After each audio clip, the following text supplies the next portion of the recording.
กา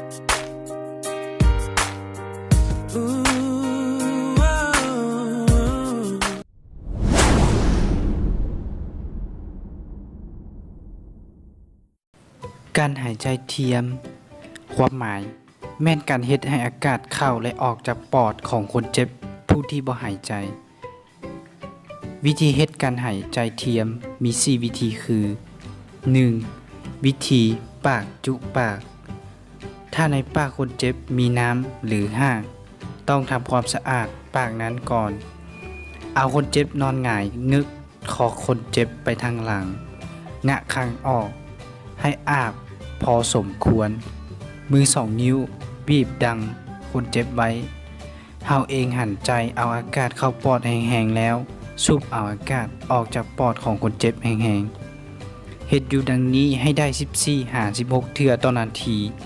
เฮ็ดอยู่ดังนี้จนกว่าคนเจ็บจะหายใจได้จึงเศร้า 2. วิธีปากจุปากและดังส่วนหลายแม่นเฮ็ดกับเด็กน้อยเฮ็ดคือกันกับวิธีปากจุปากมีแต่เวลาจะเป่าอากาศเข้าสู่ปอดคนเจ็บนั้นบ่ให้บีบดังแต่ให้ปากของเฮากว้างกวมเอาทางปากและดังของคนเจ็บ 3. วิธีปากจุดังวิธีนี้ใช้เวลาเฮาสามารถงะคางกระไตของคนเจ็บได้เฮ็ดคือกันกับวิธีปากจุปากแต่เฮาเอาปากจุใส่ดังของคนเจ็บเท่านั้น 4. วิธีกดสันหลังเอาคนเจ็บนอนขวำเอาหัวของคนเจ็บเต็งใส่มือทั้งสองเบื้องปิ้นหน้าไปทางข้างผู้ที่จะให้การช่วยเหลือนั้นนั่งคุเข่าอยู่ถึงหัวของคนเจ็บวางมือทั้งสองของเฮาใส่หลังของคนเจ็บแล้วเน้นลงแห้งๆประมาณ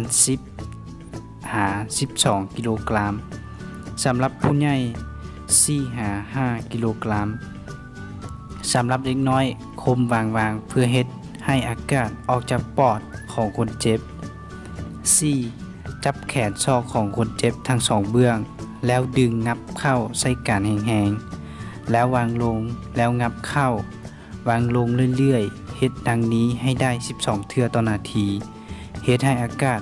เข้าปอดของคนเจ็บ